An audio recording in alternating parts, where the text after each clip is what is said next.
여러분 안녕하십니까?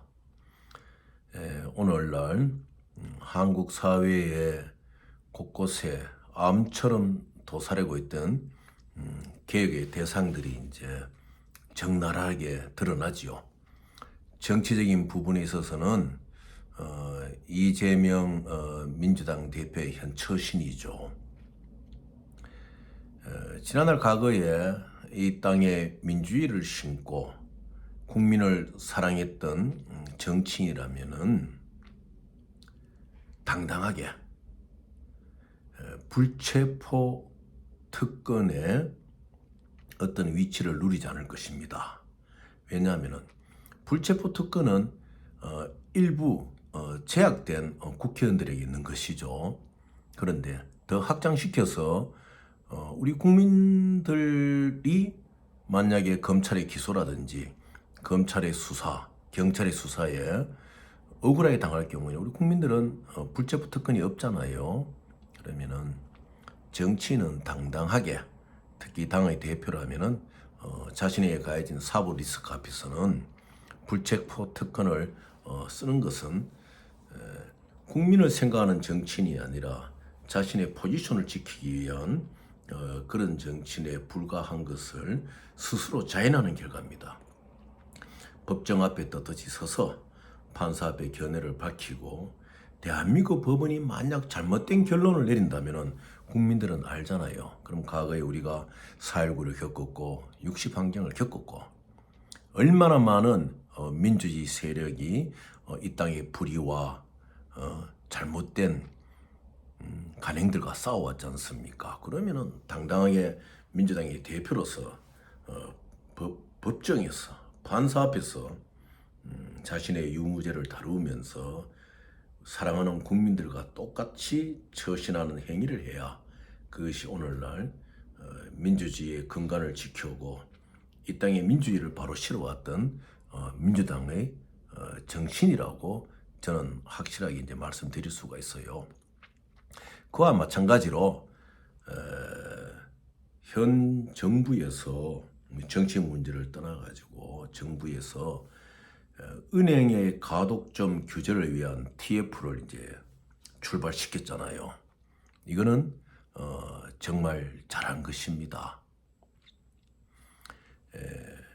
현재 작은 은행들은 예를 들기에 말하기에 좀 그렇겠지만은 우리나라의 하나은행이라든지 큰은행 중에는 어떠한 업무에 있어서 갑질을 하는 은행들이 있어요. 저에게 어느 은행에 지적하라, 어느 지점이라고 지적하라, 어느 지점장이라고 지적하라 하면 제가 바로 지적할 수가 있지만은 여기서는 그럴 필요가 없겠지요. 다만 필요하다면 지적해 드릴 수가 있어요. 무엇이냐? 은행으로 온 통신문 또는 스위프트 이런 것은 반드시 보내준 은행에서 수신인에게, 베니피셔리에게 전달해달라는 어드바이스가 있으면 전달을 해줘야 됩니다. 물론 법적인 판단을 어떻게 할지 모르겠죠. 이것이 이제 만약에 은행과 은행의 갑질 행포에 항의하여 법정 소송을 한 사람들끼리 그 전에 가기 전에 이제 금융감독원이나 공정거래위원회나 국민권익위원회를 통해서 이 문제를 다루겠지요. 그런데 지금 이재명 대표식이라면 무엇을 하겠습니까? 만약 그분이 그 회사의 대표가 과거에 김대중 총재와 더불어 어느 지역의 오른팔로서 또 지난 대통령실에서 노무현 문재인의 동지로서 지난한 민주화운동 과정을 거친 사람 뭐라 그랬습니까? 정권이 바뀌니까 내가 민주화운동에 투사했기 때문에 너희들 은행이 내에게 이렇게 방해를 하는 거야. 이렇게 말하겠지. 이재명식 스타일이라면은. 어디에 오랑캐가 쳐들어옵니까? 오랑캐가 쳐들어오니 막아야 안 됩니까? 도둑이 들어오고 강도가 들어오면 담을 쌓고 대문을 막아야 그게 아니거든요. 정치는 국민들을 위해서 나가는 것이고 은행은 서비스 업체거든요. 통신문이나 스위프트 오게 되면 은행은 하나의 서비스로서 이런 봉투가 있으면 그 우표에 불과한 거예요. 보내주는 은행에서도 스위트 메시지나 통신문 메시지에 대해서 비용을 치르잖아요. 그러면 은행은 일단 속 내용에 대해서 상공시대나 오공시대 군사문화가 아닌 검열을 하지 않고 일단은 주는 것이 전 세계 은행의 서비스예요. 근데 한국의 하나은행이나 특정 은행이, 특정 지점이, 특정 지점장이 그 은행 그 안에 내용물을 보고 이 내용물상에 이 통신문을 받는 회사의 대표는 어떤 사람이고 어떤 내용이기 때문에 이거는 우리는 다룰 수가 없습니다. 그럼 그 자체로 자기의 은행을 부정하는 것이지요. 물론 앞으로 뭐 공정이나 금융감독이나 국민권익이나 이것을 통해서 이제 체크가 되겠죠. 또 은행에도 감사실 있고 하니까. 또 이것이 안 된다 그러면 법정 투쟁을 통해서 이것을 바꿔줄 계기가 있겠죠. 이러한 은행의 갑질 업무 방해 때문에 피해를 입는 우리 중소기업에 많은 사람들이 있을 거예요. 이제 그런 분들이 이번에 이 정부에서 출범되는 은행 가독점 규제를 위한 TF에다가 적극적인 의견을 개진하셔야 돼요. 과거 옛날에 민주화운동이나 정치개혁운동은 우리가 바른 헌법을 갖고자 하고 이런 바른 헌법을 갖고 있지 않은 군사독재나 이런 불의한 정권에 대해서 우리들의 생명과 안전을 지키기 위해서 투쟁해 왔지만 이제는 모든 요즘 이 시대가 AI 시대, 이 디지털 시대에 이제 그런 건 없지 않습니까? 그러면은 국민들이 어쨌든 자신의 능력에 맞게 살아갈 수 있고 복지 시대를 누릴 수 있고 자유롭게 자기의 사업을 할 수 있고 자기가 가진 약한 레코드 때문에 업무에 차별을 받지 않는 이런 평등의 시대를 만들어야 되거든요. 그러기 위해서는 정치개혁 못지않게 지금 전국 국민적인 금융개혁운동이 벌어져야 된다. 금융개혁운동의 첫 타겟은 어디냐? 은행입니다. 우리나라의 큰 은행들, 빅매진, 하나, 신한, 우리 뭐 이런 등등 큰 은행들이 있잖아요. 이런 은행들에 대해 가지고 이번 은행 가독점을 해결하려고 하는 TF가 상세하게 조사를 하고 이 은행 업무의 갑질을 막아내야 되는 거예요. 그래서 이번에 이제 그 과정 안에 보면은 어느 분이 그러한 안을 낸지는 챌린저 뱅크도 등장해요. 우리나라에 챌린저 뱅크라고 있긴 있지만은 그 챌린저 뱅크의 진짜 의미를 모르는 거지요. 런던이나 싱가포르나 스위스나 이런 곳에 금융이 발달한 나라들. 우리나라도 이제 금융 허브의 꿈을 꾸고 있는 나라 아닙니까? 그런 나라에서 은행이 하나은행이 하나의 수익자에게 온 통신문을 전달 안 하고 스위프트로 홀딩하고 업무를 방해하고 군사접근에 검열처럼 당신 회사는 이런 게 있어가지고 우리는 스위프트까지도 못 내줍니다. 이렇게 그건 상식을 밖을 벗어나야 이게 앞으로 어떻게 일파만파 번질지는 모르겠지만은 근데 이런 것을 당하는 사람들이 한두 명이겠습니까? 그래서 이 방송을 듣는 여러분들은 이러한 것을 고쳐주면 좋겠다. 이러한 것을 이렇게 해서 이 대통령실 밑에 형성되어 있는 금융개혁에 대한 TF 팀에게 편지도 보내고 이메일도 보내고 이렇게 하셔야 돼요. 이제는 전 국민적인 금융개혁 운동이 일어나서 돈을 많이 가진 사람이나 적게 가진 사람이나 큰 기업이나 적은 기업이나 은행의 갑질에서 해방되는 은행 갑질 해방 운동의 역사를 이제 이 나라가 일으켜야 된다. 그렇게 하지 않고서는 금융허브로 갈 수가 없어요. 여러분들 중에 누군가가 스캐머 이런 서류를 하나 받아도 확인할 데가 없잖아요. 그러다가 허덕이다 보면은 평생 후회할 일들을 만들고 그런 분들이 많잖아요. 그래서 이번에 제가 보니까 이 정부 하에서 금융개혁 안에 챌린저 뱅크가 등장을 하는데 지금 챌린저 있다 그러지만 그런 은행들은 보면은 전부 다 일단의 국민들의 우리 수익자들에 대한 대출 뭐 이런 관계에 있어가 아주 이제 색다르게 하는 그런 챌린저인데 그런 것도 좋고 지금부터 해야 될 것이 무엇이냐. 기업을 살리는 그리고 사업을 해서 어쨌든 가족을 살리는 사람들에서 도울 수 있는 챌린저 뱅크가 나와야 돼요. 그래서 제가 매번 강조하지만 중요한 것은 중개무역을 도울 수 있는 챌린저 뱅크의 등장이 이 시대는 요구하고 있다. 무엇이냐?